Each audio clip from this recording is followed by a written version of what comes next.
당신은 얼마나 착한 사람입니까? 이 질문 앞에서 많은 사람들이 잠시 멈춥니다. 나는 남에게 피해를 주지 않았고 거짓말도 크게 하지 않았으며 법을 어기지도 않았습니다. 교회에 나가고 헌금도 하고 봉사도 합니다. 그렇다면 천국에 갈 자격이 있지 않을까요? 많은 신앙인들이 이런 생각 속에서 살아갑니다. 예배를 빠지면 불안하고 헌금을 적게 내면 마음이 찔리고 봉사를 하지 못하면 죄책감이 듭니다. 마치 천국 입장권을 받기 위해 점수를 쌓아가는 것처럼 우리는 오늘도 착하게 살려고 애씁니다. 마태복음 19장의 한 청년이 예수님께 달려옵니다. 그는 어려서부터 율법을 지켜온 사람이었습니다. 살인하지 않고 간음하지 않고 도둑질하지 않고 거짓 증언하지 않고 부모를 공경했습니다. 그는 자신 있게 예수님께 묻습니다. 선생님, 내가 무슨 선한 일을 하여야 영생을 얻으리이까? 이 청년을 보십시오. 그는 진심으로 착하게 살았습니다. 그는 도덕적으로 흠잡을 데 없는 사람이었습니다. 그런데 그의 질문 속에는 치명적인 오해가 담겨 있습니다. 내가 무슨 선한 일을 하여야 그는 영생을 자신이 행하는 선한 일로 얻을 수 있다고 믿었습니다. 예수님은 그에게 말씀하십니다. 내가 온전하고자 할진대 가서 내 소유를 팔아 가난한 자들에게 주라. 그리하면 하늘에서 보화가 내게 있으리라. 그리고 와서 나를 따르라. 청년은 재물이 많았으므로 근심하며 떠나갔습니다. 이 청년은 무엇을 깨닫지 못했습니까? 그는 자신이 아직 완전하지 않다는 것을, 자신의 착함에는 한계가 있다는 것을, 그리고 영생은 자신의 행위가 아니라 예수님을 따르는 것에서 온다는 것을 깨닫지 못했습니다. 그런데 이상한 일이 일어납니다. 아무리 착하게 살려고 해도 마음 한구석은 여전히 공허합니다. 밤에 혼자 누워있을 때 내가 정말 천국에 갈 수 있을까 하는 의문이 스멀스멀 올라옵니다. 내가 한 선행들이 과연 충분할까? 내가 지은 죄들은 어떻게 되는 걸까? 혹시 내가 모르는 죄가 더 있는 건 아닐까? 더 무서운 것은 우리가 착하게 살면 살수록 우리 안에 교만이 자라난다는 사실입니다. 저 사람보다는 내가 낫지, 저렇게 사는 사람도 교회 나오는데 나는 괜찮겠지, 이런 생각들이 우리 마음 깊은 곳에 뿌리를 내립니다. 우리는 부자 청년처럼 자신의 의로움을 의지하게 됩니다. 어떤 사람은 평생을 착하게 살았습니다. 부모님께 효도했고 이웃을 돕고 교회 봉사를 열심히 했습니다. 그런데 생의 마지막 순간 그는 이런 질문과 마주합니다. 내가 한 모든 것들이 과연 하나님 앞에서 충분할까? 내 착함이 천국을 보장할까?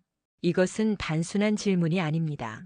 이것은 우리 신앙의 근본을 흔드는 질문입니다. 우리는 무엇으로 구원을 받습니까? 우리의 착함입니까? 아니면 하나님의 은혜입니까? 부자 청년은 예수님을 만나고도 근심하며 떠났습니다. 왜냐하면 그는 자신의 것을 포기할 수 없었기 때문입니다. 그는 자신의 의, 자신의 재물, 자신의 행위를 놓을 수 없었습니다. 그래서 그는 영생을 놓쳤습니다. 오늘 우리는 이 혼란 속에서 명확한 답을 찾아야 합니다. 천국은 착한 자의 보상입니까? 아니면 용서받은 자의 선물입니까? 이 차이를 이해하는 것이 우리 신앙의 생과 사를 가릅니다. 당신이 만약 내 착함으로 구원받을 수 있다고 믿는다면 당신은 부자 청년처럼 평생 불안 속에서 살게 될 것입니다. 그러나 당신이 용서받은 자의 선물로 천국을 받는다는 것을 깨닫는다면 당신의 인생은 완전히 달라질 것입니다. 성경은 이 질문에 대해 너무나 명확하게 답하고 있습니다. 에베소서 2장 8절에서 9절, 바울은 이렇게 선포합니다. 너희는 그 은혜에 의하여 믿음으로 말미암아 구원을 받았으니 이것은 너희에게서 난 것이 아니요 하나님의 선물이라. 행위에서 난 것이 아니니 이는 누구든지 자랑하지 못하게 함이라. 이 말씀보다 더 분명한 선언이 어디 있습니까? 구원은 우리에게서 난 것이 아니라 하나님의 선물입니다. 우리의 행위에서 난 것이 아닙니다. 그래서 아무도 자랑할 수 없습니다. 신의 산을 생각해 보십시오. 하나님께서 모세를 통해 이스라엘 백성에게 십계명을 주셨습니다. 그 율법은 완벽했습니다. 하나님의 거룩하심을 보여주는 기준이었습니다. 그런데 그 율법을 받은 백성은 어떻게 했습니까? 모세가 산에서 내려오기도 전에 백성들은 금송아지를 만들어 섬기고 있었습니다. 율법을 받은 지 40일도 되지 않아서 첫 번째 계명을 깨뜨렸습니다. 이것이 인간의 본질입니다. 우리는 하나님의 거룩한 기준을 알고 있어도 지킬 수 없는 존재입니다. 로마서 3장 20절은 말합니다. 그러므로 율법의 행위로 그의 앞에 의롭다 하심을 얻을 육체가 없나니 율법으로는 죄를 깨달음이니라. 율법은 우리를 의롭게 만드는 것이 아니라 우리가 죄인임을 깨닫게 하는 것입니다. 그런데 우리는 여전히 자랑하려고 합니다. 나는 이만큼 했어. 나는 저 사람보다는 낫지. 나는 이 정도는 했으니까 괜찮을 거야. 이런 생각들이 우리를 죽이고 있습니다. 이것은 마치 시내산 아래 백성들이 우리는 하나님의 말씀을 다 지키겠나이다라고 외친 것과 같습니다. 그들은 자신의 능력을 과신했습니다. 로마서 3장 23절에서 24절은 더욱 명확합니다. 모든 사람이 죄를 범하였음에 하나님의 영광에 이르지 못하더니 그리스도 예수 안에 있는 속량으로 말미암아 하나님의 은혜로 값없이 의롭다 하심을 얻은 자 되었느니라. 여기서 중요한 단어가 나옵니다. 값없이. 우리가 지불한 것이 없습니다. 우리가 쌓은 공로가 없습니다.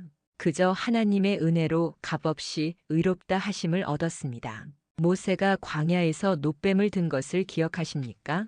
백성들이 불뱀에 물려 죽어갈 때 하나님께서는 놋뱀을 장대 위에 달게 하시고 그것을 쳐다보는 자마다 살리셨습니다. 그들은 무엇을 했습니까? 그들은 그저 쳐다보았을 뿐입니다.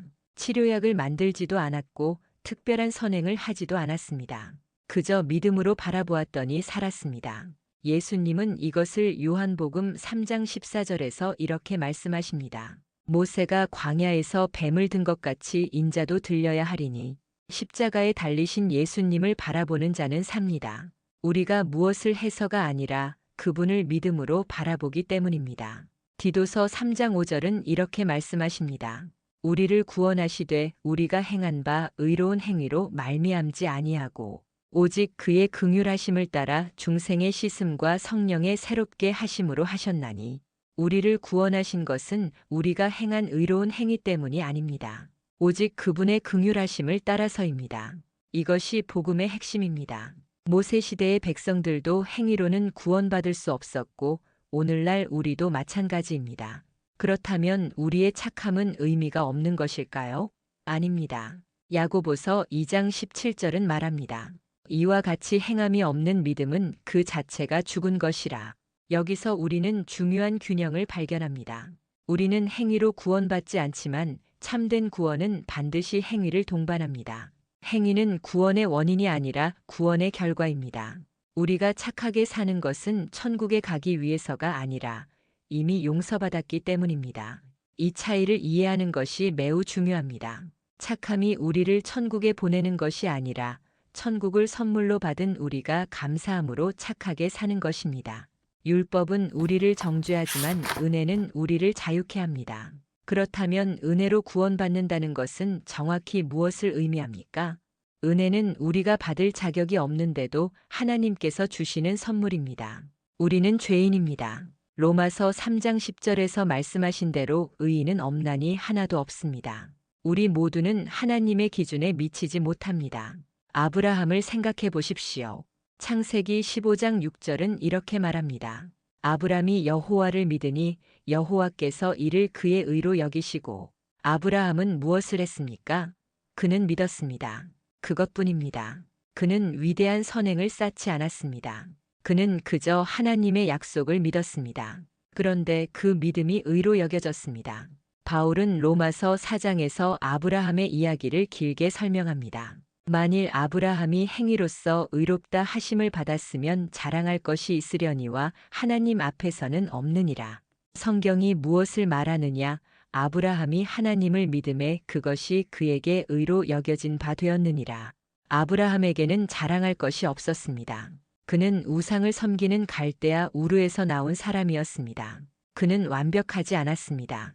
그는 2번이나 자신의 아내를 누이라고 거짓말했습니다.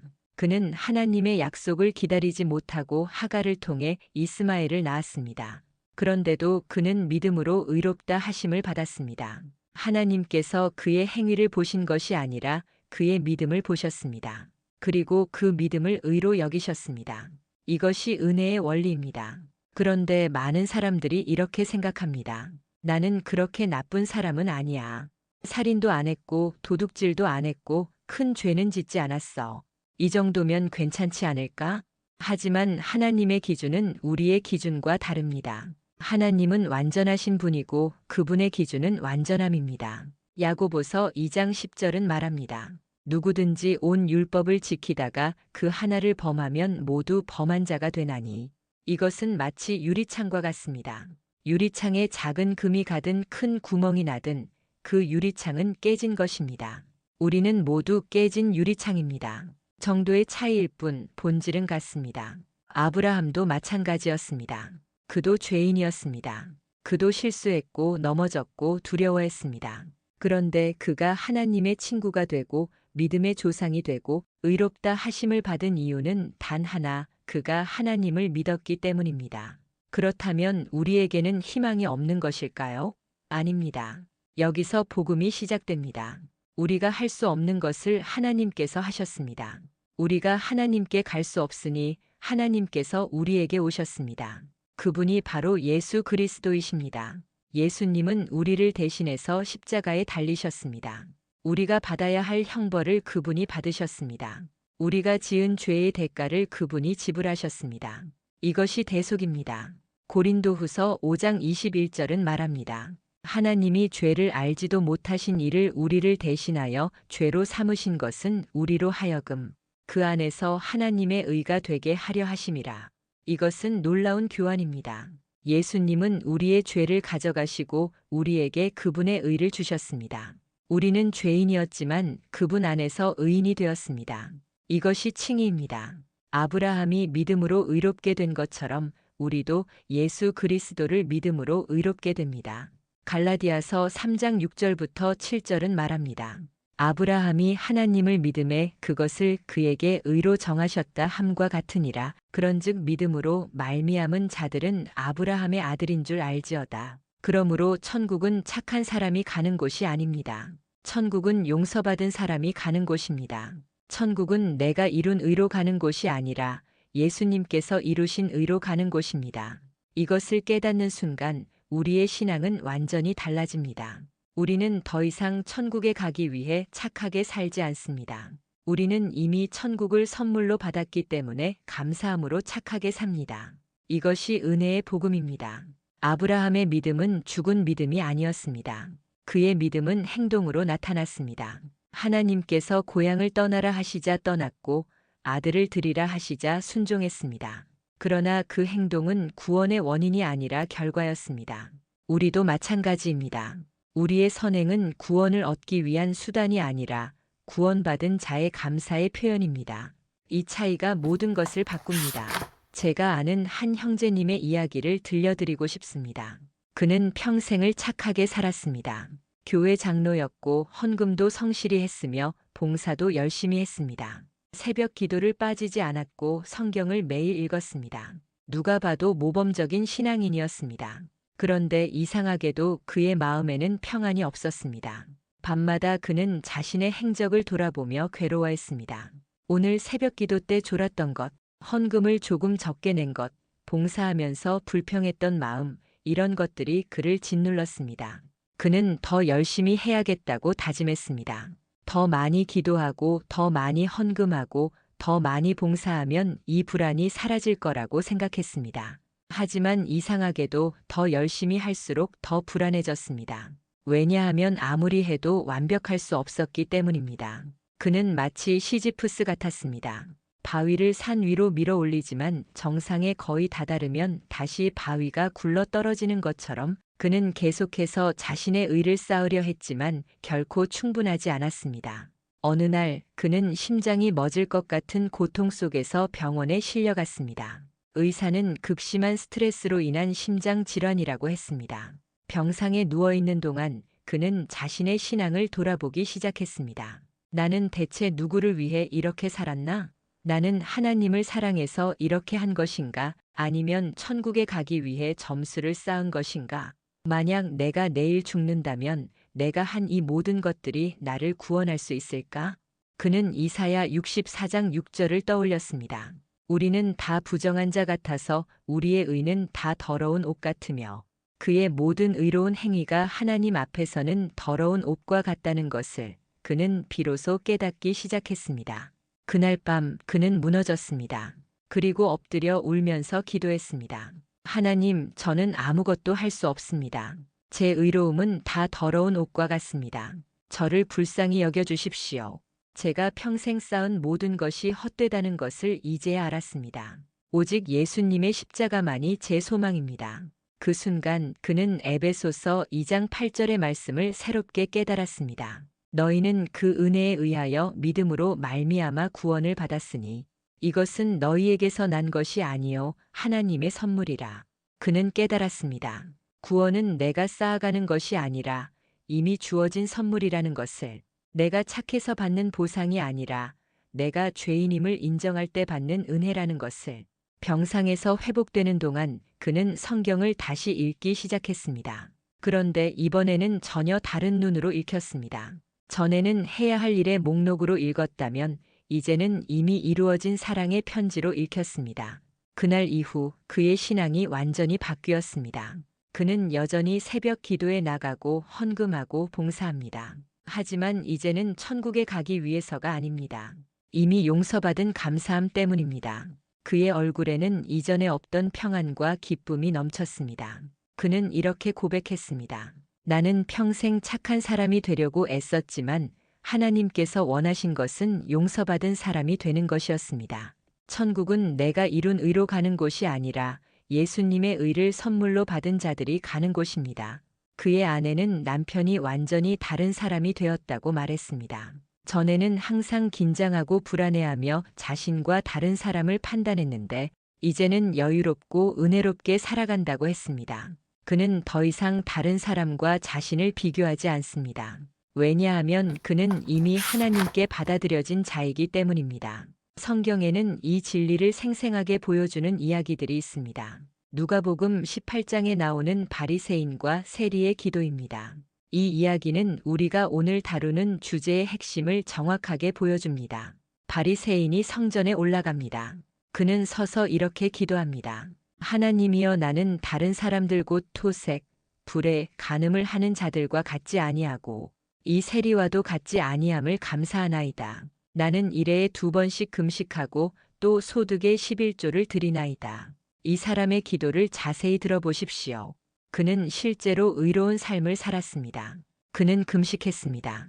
일주일에 2번, 이것은 율법에서 요구하는 것보다 많은 것입니다. 그는 11조를 냈습니다. 그것도 소득의 11조를 정확하게 냈습니다. 그는 간음하지 않았고 토색하지 않았고 불의를 행하지 않았습니다. 객관적으로 보면 이 사람은 착한 사람입니다. 그는 종교적 의무를 다했습니다. 그런데 문제는 무엇입니까? 그는 자신의 의를 하나님께 자랑하고 있습니다. 그는 자신이 다른 사람들보다, 특히 저 세리보다 낫다고 생각합니다. 그런데 세리는 어떻습니까? 그는 멀리 서서 감히 눈을 들어 하늘을 쳐다보지도 못하고 다만 가슴을 치며 이렇게 말합니다. 하나님이여, 불쌍히 여기소서. 나는 죄인이로소이다. 이것이 전부입니다. 그는 자신이 한 착한 일을 말하지 않습니다. 사실 그가 한 착한 일이 많지도 않았을 것입니다. 세리는 당시 사회에서 죄인으로 취급받았습니다. 그들은 로마를 위해 동족에게서 세금을 거두었고 그 과정에서 부정을 저지르는 경우가 많았습니다. 그런데 이 세리는 자신이 죄인임을 압니다. 그는 변명하지 않습니다. 그는 자기 자신을 의롭다고 주장하지 않습니다. 그는 다만 하나님의 긍휼을 구합니다. 예수님께서 말씀하십니다. 내가 너희에게 이르노니 이에 저 바리새인이 아니고 이 사람이 의롭다 하심을 받고 그의 집으로 내려갔느니라. 무릇 자기를 높이는 자는 낮아지고 자기를 낮추는 자는 높아지리라. 누가 의롭다 하심을 받았습니까? 착한 일을 많이 한 바리새인입니까? 아닙니다. 자신이 죄인임을 고백한 세리입니다. 이것이 복음입니다. 천국은 착한 자의 보상이 아니라 용서받은 자의 선물입니다. 또 다른 이야기를 보겠습니다. 예수님께서 십자가에 달리셨을 때 그분 옆에는 2강도가 있었습니다. 누가복음 23장은 이 장면을 생생하게 그립니다. 한 강도는 예수님을 비방합니다. 내가 그리스도가 아니냐, 너와 우리를 구원하라. 그는 마지막 순간까지도 자기 자신을 구원하려고 합니다. 그는 예수님을 이용하려고 합니다. 그런데 다른 강도는 다릅니다. 그는 먼저 동료 강도를 책망합니다. 내가 동일한 정죄를 받고서도 하나님을 두려워하지 아니하느냐, 우리는 우리가 행한 일에 상당한 보응을 받는 것이니 이에 당연하거니와 이 사람이 행한 것은 옳지 않은 것이 없느니라. 이 강도를 보십시오. 그는 자신이 죄인임을 압니다. 그는 자신이 받는 형벌이 당연하다고 인정합니다. 그는 자신의 행위를 변명하지 않습니다. 그리고 그는 예수님의 무죄하심을 인정합니다. 그리고 나서 그는 예수님께 이렇게 말합니다. 예수여, 당신의 나라에 임하실 때에 나를 기억하소서. 이 한 문장 속에 얼마나 깊은 믿음이 담겨 있습니까? 이 사람은 지금 십자가에 달려 죽어가고 있습니다. 그의 옆에 계신 예수님도 십자가에 달려 계십니다. 인간의 눈으로 보면 두 사람 다 실패한 인생, 끝난 인생입니다. 그런데 이 강도는 예수님께 나라가 있다고 믿습니다. 그는 예수님께서 다시 임하실 것을 믿습니다. 그는 자신을 기억해달라고 간구합니다. 그는 자신이 한 일을 내세우지 않습니다. 그는 다만 예수님의 긍휼을 구합니다. 예수님께서 그에게 말씀하십니다. 내가 진실로 내게 이르노니 오늘 내가 나와 함께 낙원에 있으리라. 오늘 이 말씀을 들어보십시오. 이 강도는 세례를 받을 시간도 없었습니다. 그는 선행을 쌓을 기회도 없었습니다. 그는 교회에 출석할 수도, 헌금을 낼 수도, 봉사를 할 수도 없었습니다. 그는 십자가 위에서 생의 마지막 순간에 예수님을 믿었습니다. 그리고 그날 그는 천국에 들어갔습니다. 만약 천국이 착한 자의 보상이라면 이 강도는 천국에 갈 수 없었을 것입니다. 그는 평생 도둑질을 하며 살았습니다. 그는 로마 법정에서 십자가형을 받을 만큼 큰 죄를 지었습니다. 그런데 그가 예수님을 믿는 그 한순간에 그는 구원받았습니다. 이것이 은혜입니다. 이것이 복음입니다. 천국은 용서받은 자의 선물입니다. 바울도 마찬가지입니다. 그는 과거에 그리스도인들을 핍박했습니다. 그는 사울이라 불리던 시절 교회를 잔멸하려 다녔습니다. 사도행전 8장 3절은 말합니다. 사울이 교회를 잔멸할새 각 집에 들어가 남녀를 끌어다가 옥에 넘기니라. 그는 스데반이 돌에 맞아 죽을 때 그 옷을 지켰습니다. 그는 그리스도인들을 죽이는 것을 찬성했습니다. 그는 다메섹까지 가서 그리스도인들을 결박하여 예루살렘으로 끌고 오려 했습니다. 그런데 다메섹 도상에서 그가 예수님을 만났습니다. 부활하신 예수님께서 빛 가운데 그에게 나타나셔서 말씀하셨습니다. 사울아, 사울아, 내가 어찌하여 나를 박해하느냐. 그 순간 그의 인생이 완전히 바뀌었습니다. 그는 디모데전서 1장 15절에서 이렇게 고백합니다. 미쁘다 모든 사람이 받을 만한 이 말이여. 그리스도 예수께서 죄인을 구원하시려고 세상에 임하셨다 하였도다. 죄인 중에 내가 괴수니라. 바울은 자신을 죄인 중에 괴수라고 불렀습니다. 그는 자신의 과거를 숨기지 않았습니다. 그는 자신이 얼마나 큰 죄인이었는지 기억했습니다. 그런데 그가 복음을 전하는 가장 위대한 사도가 되었습니다. 왜냐하면 그는 자신의 의가 아니라 하나님의 은혜로 구원받았기 때문입니다. 빌립보서 3장 8절에서 9절, 그는 이렇게 말합니다. 또한 모든 것을 해로 여김은 내 주 그리스도 예수를 아는 지식이 가장 고상하기 때문이라. 내가 그를 위하여 모든 것을 잃어버리고 배설물로 여김은 그리스도를 얻고 그 안에서 발견되려 함이니 내가 가진 의는 율법에서 난 것이 아니요 오직 그리스도를 믿음으로 말미암은 것이니 곧 믿음으로 하나님께로부터 난 의라. 바울은 자신의 의를 배설물로 여겼습니다. 그는 그리스도를 아는 지식이 가장 고상하다고 고백했습니다. 그의 의는 율법에서 난 것이 아니라 믿음으로 하나님께로부터 난 것입니다. 그렇다면 우리는 어떻게 이 은혜의 복음을 살아낼 수 있을까요? 베드로를 생각해 보십시오. 그는 예수님을 3년 동안 따라다녔습니다. 그는 예수님께서 물 위를 걸으시는 것을 보았고 오병이어의 기적을 목격했으며 변화산에서 영광을 보았습니다.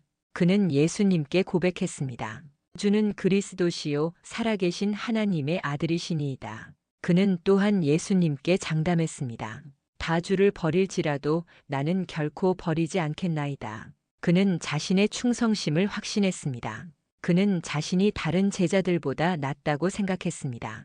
그런데 무슨 일이 일어났습니까? 예수님께서 잡히시던 밤 대제사장의 집들에서 한 여종이 베드로에게 물었습니다. 너도 저 갈릴리 사람 예수와 함께 있었도다. 베드로는 모든 사람 앞에서 부인했습니다. 나는 내가 무슨 말을 하는지 알지 못하겠노라. 한 번으로 끝나지 않았습니다. 두 번, 세 번 그는 예수님을 부인했습니다.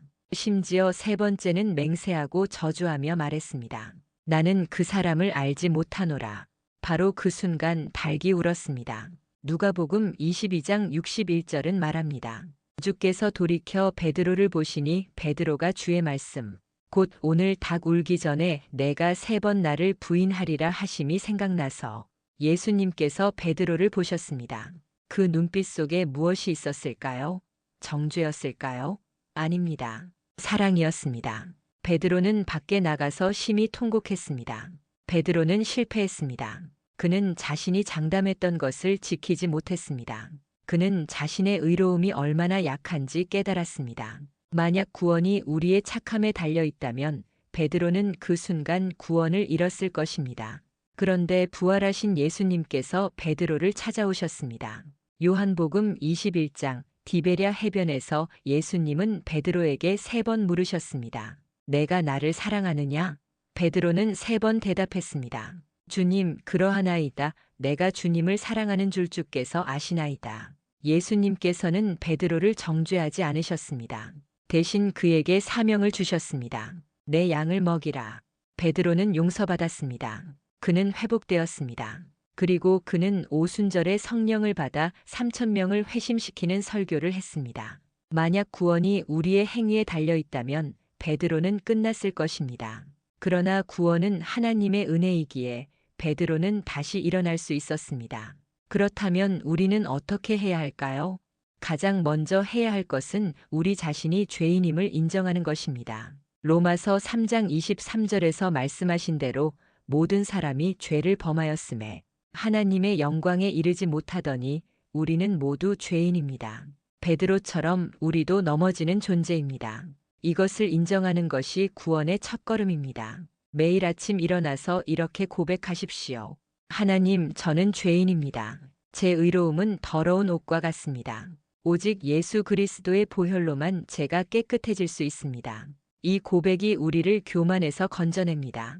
그 다음으로 중요한 것은 예수님의 십자가를 매일 묵상하는 것입니다.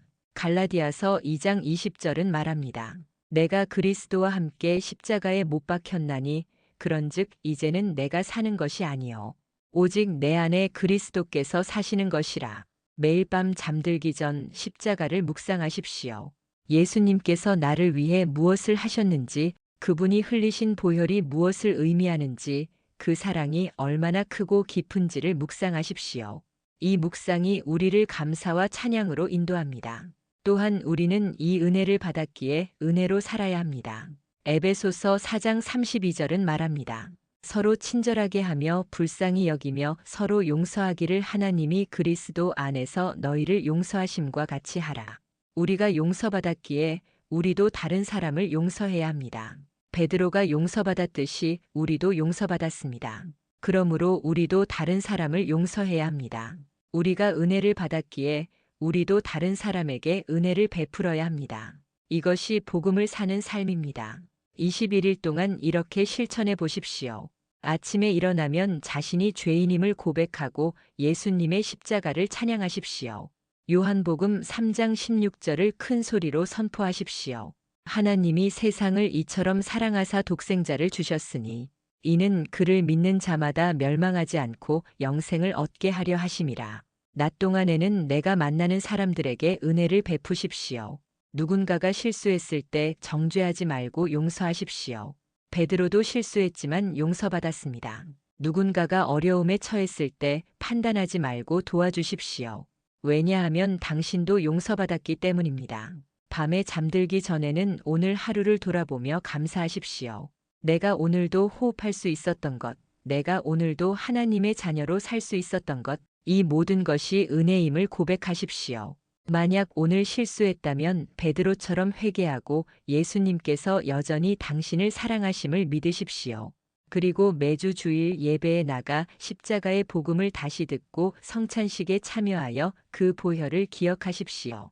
우리는 베드로처럼 잊어버리기 쉬운 존재이기에 계속해서 이 복음을 들어야 합니다. 사랑하는 여러분, 오늘 이 말씀이 여러분의 마음에 울림이 되었기를 바랍니다. 삭개오를 기억하십니까? 누가복음 19장에 나오는 그 세리장입니다. 그는 키가 작았고 사람들에게 미움받았습니다. 그는 부자였지만 그의 부는 동족을 착취해서 얻은 것이었습니다. 사람들은 그를 죄인이라고 불렀습니다. 어느 날 예수님께서 여리고를 지나가신다는 소문을 듣고 삭개오는 예수님을 보고 싶었습니다. 그런데 키가 작아서 볼 수 없었습니다. 그래서 그는 뽕나무에 올라갔습니다. 세리장이, 부자가, 어른이 나무에 기어 올라갔습니다. 사람들은 비웃었을 것입니다. 예수님께서 그곳에 이르사 쳐다보시고 이르시되 삭개오야 속히 내려오라. 내가 오늘 내 집에 유하여야 하겠다. 예수님께서 삭개오를 부르셨습니다. 예수님께서 그의 집에 가시겠다고 하셨습니다. 사람들은 수군거렸습니다. 저 사람은 죄인인데 예수님께서 왜 저런 사람의 집에 가시는가? 그러나 예수님은 개의치 않으셨습니다. 그분은 삭개오를 찾으러 오셨습니다. 삭개오가 서서 주께 여짜오되 주여 보시옵소서 내 소유의 절반을 가난한 자들에게 주겠사오며 만일 누구의 것을 속여 빼앗은 일이 있으면 내 갑절이나 갚겠나이다. 예수님께서 이르시되 오늘 구원이 이 집에 이르렀으니 삭개오가 변화되었습니다. 그가 무엇을 했습니까? 그는 먼저 예수님을 영접했습니다. 그리고 그 결과로 그의 삶이 변했습니다. 그는 자신의 재산을 나누기로 결심했습니다. 그는 자신이 속인 사람들에게 4배로 갚기로 했습니다. 구원이 먼저 왔습니다. 그 다음에 변화가 왔습니다. 삭개오는 착해서 구원받은 것이 아닙니다. 그는 구원받았기에 착하게 변했습니다. 이것이 복음의 순서입니다. 천국은 착한 자의 보상이 아니라 용서받은 자의 선물입니다. 이 진리가 여러분의 삶을 완전히 바꿀 것입니다. 여러분이 더 이상 자신의 의를 쌓으려고 애쓰지 않고 대신 예수님의 의를 옷 입은 자로 살아갈 수 있기를 바랍니다. 좋아요 버튼을 눌러주시고 아래 댓글에 아멘이라고 남겨주세요. 여러분의 고백 하나하나가 이 말씀을 필요로 하는 누군가에게 위로가 될 것입니다. 좋아요는 단순한 버튼이 아닙니다. 그것은 나도 이 은혜를 믿습니다라는 고백이고 나도 이 복음을 전하겠습니다라는 다짐입니다. 삭개오가 예수님을 영접하고 변화되었듯이 여러분도 이 은혜를 받아들이는 고백을 하십시오. 만약 여러분이 평생 착하게 살려고 애썼지만 여전히 불안하다면 댓글에 나는 용서받은 자입니다라고 고백해 주세요. 만약 여러분이 자신의 죄 때문에 절망하고 있다면 댓글에 예수님의 십자가가 나의 희망입니다라고 남겨주세요. 만약 여러분이 삭개오처럼 예수님을 만나 변화되기를 원한다면 댓글에 주님, 제 삶에 오셔서 변화시켜 주소서라고 기도해 주세요. 이 영상을 여러분의 가족, 친구, 동료들에게 공유해 주세요. 특히 착하게 살려고 애쓰지만 평안이 없는 분들에게 자신의 의로 천국에 가려고 하는 분들에게 이 영상을 보내주세요. 삭개오에게 복음이 전해진 것처럼 이 영상을 통해 누군가에게 복음이 전해질 것입니다. 이것이 복음을 전하는 일입니다. 그리고 21일 챌린지에 참여하시겠다면 댓글에 21일 챌린지 참여합니다라고 남겨주세요. 매일 아침 자신이 죄인임을 고백하고 예수님의 십자가를 찬양하며 은혜로 살아가는 21일 동안 여러분의 신앙이 삭개오처럼 완전히 새로워질 것입니다. 구독 버튼을 누르시고 알림 설정을 해주세요. 이 채널은 계속해서 복음의 핵심을 전하고 은혜의 진리를 나눌 것입니다. 삭개오가 예수님을 만나 변화되었듯이 여러분도 이 채널을 통해 계속해서 복음을 듣고 변화되시기를 바랍니다. 여러분이 이 여정에 함께해 주시기를 바랍니다. 마지막으로 여러분의 기도 제목이 있다면 댓글에 남겨주세요. 우리는 서로를 위해 기도하는 공동체입니다. 여러분이 혼자가 아니라는 것을, 이 복음 안에서 우리가 하나의 가족이라는 것을 기억하십시오. 삭개오가 예수님을 영접했을 때 그의 집에 구원이 임했듯이 여러분의 가정에도 여러분의 삶에도 구원이 임하기를 기도합니다. 하나님 아버지, 오늘 이 말씀을 들은 모든 이들을 축복합니다. 누가복음 15장에 나오는 탕자의 비유를 떠올립니다. 작은 아들이 아버지께 재산을 달라고 했습니다. 그는 먼 나라로 가서 허랑방탕하게 재산을 낭비했습니다. 그는 모든 것을 잃었습니다. 그는 돼지 치는 사람이 되었고 돼지가 먹는 쥐염 열매로 배를 채우고자 했습니다. 그때 그가 정신이 들었습니다. 내 아버지의 품꾼들도 양식이 풍족한데 나는 여기서 줄여 죽는구나. 내가 일어나 아버지께 가서 말하기를 아버지 내가 하늘과 아버지께 죄를 지었사오니 지금부터는 아버지의 아들이라 일컬음을 감당하지 못하겠나이다. 나를 품꾼의 하나로 보소서 하리라. 그는 일어나서 아버지께로 갔습니다. 아직도 거리가 먼데 아버지가 그를 보고 측은히 여겨 달려가 목을 안고 입을 맞추었습니다. 아들이 말하기를 아버지 내가 하늘과 아버지께 죄를 지었사오니 지금부터는 아버지의 아들이라 일컬음을 감당하지 못하겠나이다. 그런데 아버지는 무엇이라 하십니까? 그는 종들에게 명령합니다. 제일 좋은 옷을 내어다가 입히고 손에 가락지를 끼우고 발에 신을 신기라. 그리고 살진 송아지를 끌어다가 잡으라. 우리가 먹고 즐기자. 이 내 아들은 죽었다가 다시 살아났으며 내가 잃었다가 다시 얻었노라. 이것이 은혜입니다. 탕자는 아무것도 가지고 오지 않았습니다. 그는 아버지의 재산을 다 낭비했습니다. 그는 품꾼으로 살게 해달라고 간청했습니다. 그는 자신이 아들이라 불릴 자격이 없다고 고백했습니다. 그런데 아버지는 그를 아들로 회복시켰습니다. 제일 좋은 옷, 가락지, 신, 살진 송아지, 이 모든 것이 그에게 주어졌습니다. 그가 착해서가 아닙니다. 그가 아버지의 아들이기 때문입니다. 우리가 얼마나 오랫동안 우리 자신의 의로 구원받으려고 애썼는지 고백합니다. 우리가 착하게 살면 천국에 갈 수 있다고 믿었던 교만을 회개합니다. 우리의 행위로는 결코 하나님의 기준에 이를 수 없음을 인정합니다. 하나님 감사합니다.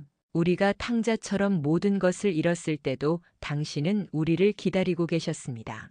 우리가 할 수 없는 것을 예수님께서 이루셨습니다. 십자가에서 우리의 모든 죄를 담당하시고 우리에게 의의 옷을 입혀주셨습니다. 이것이 은혜입니다. 이것이 복음입니다. 우리가 이제 더 이상 착함으로 천국에 가려 하지 않게 하시고 대신 이미 받은 용서의 선물을 감사함으로 붙들게 하소서. 우리의 행위가 구원의 원인이 아니라 구원의 결과임을 깨닫게 하소서. 탕자가 아버지의 집으로 돌아왔듯이 우리도 당신의 품으로 돌아갑니다. 주님, 오늘 이 말씀을 듣고 평안을 찾는 이들이 있기를 기도합니다.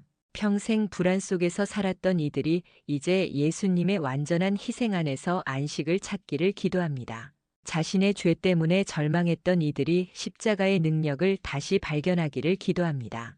탕자처럼 먼 길을 돌아온 이들이 아버지의 품에서 회복되기를 기도합니다. 우리 모두가 용서받은 자로, 은혜 입은 자로, 하나님의 자녀로 당당히 살아가게 하소서. 탕자가 제일 좋은 옷을 입었듯이 우리도 그리스도의 의를 입은 자로 살아가게 하소서. 이 복음을 우리 삶으로 증거하며 이 은혜를 다른 이들에게 전하는 자들이 되게 하소서. 예수님의 이름으로 기도드립니다. 아멘. 천국은 착한 자의 보상이 아니라 용서받은 자의 선물입니다. 이 진리가 여러분의 마음에 깊이 새겨지기를 바랍니다. 여러분이 오늘부터 더 이상 불안 속에서 살지 않고 대신 은혜 안에서 평안을 누리며 감사함으로 살아가기를 축복합니다. 탕자가 아버지의 집에서 잔치를 즐겼듯이 여러분도 하나님의 사랑 안에서 기쁨을 누리시기를 바랍니다. 여러분은 더 이상 품꾼이 아닙니다. 여러분은 아들이고 딸입니다. 여러분은 제일 좋은 옷을 입은 자입니다. 여러분은 가락지를 낀 자입니다. 여러분은 아버지의 집에서 잔치를 즐기는 자입니다. 하나님의 은혜와 평강이 여러분과 함께 하시기를 기도합니다. 당신은 용서받았습니다. 당신은 사랑받고 있습니다. 당신은 하나님의 자녀입니다. 당신은 아버지의 집으로 돌아온 탕자입니다. 이것이 복음입니다. 아멘.